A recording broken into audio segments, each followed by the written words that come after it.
संदेश देणारे तथागत भगवान गौतम बुद्ध, विश्वरत्न परमपूज्य महामानव बोधिसत्व डॉक्टर बाबासाहेब आंबेडकर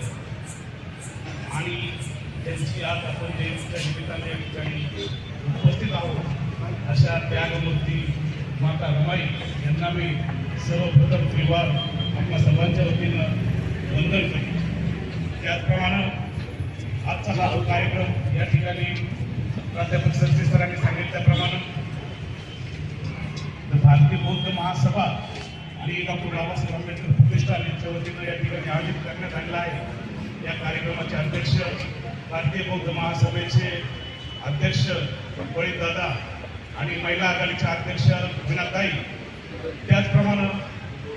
ज्यांनी या निमित्तानं एक साड्यांचं दान करावं अशी कल्पना आमचे दुसरे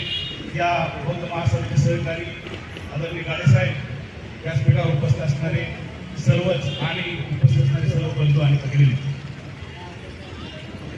खरं म्हणजे आज खूप आनंद झाला आम्हाला, कारण नुकतीच मागच्या वर्षी भारतीय बौद्ध महासभेची कार्यकारिणी स्थापन झाली आणि त्या माध्यमातून एक कार्यक्रम घेण्याचं या सगळ्या सहकार्याने ठरवलं। छोटे मोठे कार्यक्रम घेत होतो, परंतु महिलांचा प्रतिसाद हा हवा तेवढा मिळत नव्हता आणि वीणाताईंची या बाबत नेहमीच कळवळ असायची, दादांची नेहमी कळवळ असायची, महिला बाहेर काढा आणि मला वाटतं आज दादा खऱ्या अर्थानं आपला एक आनंद वाटत अशी उपस्थिती या ठिकाणी आहे। आणि एवढी उपस्थिती असताना कोणतीच ताकद आपल्याला रोखू शकत नाही, कारण आपल्याला आपल्या पाठीमागे बाबासाहेबांचा विचार आहे, खूप मोठी शक्ती आहे आणि खऱ्या अर्थानं असंच प्रत्येक कार्यक्रमाला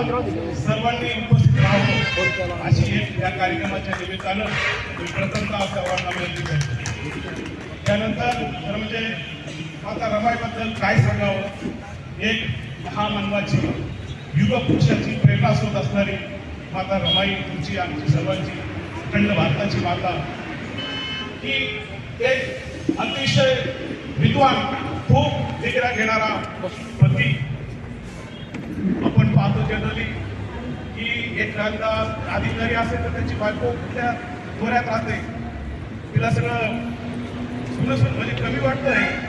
परंतु एवढे मोठे विद्वान बाबासाहेब आणि त्यांच्या आयुष्यात माता रमाई क्षणोक्षणाला त्याग, संघर्ष, खूप कष्ट जसं सरसे सरांनी सांगितलं की अतिशय हालापरिस्थितीत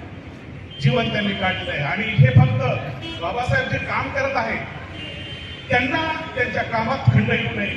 त्यांना कुठं त्याची उणीव भासू नये, म्हणून खऱ्या अर्थानं ही माता रमाई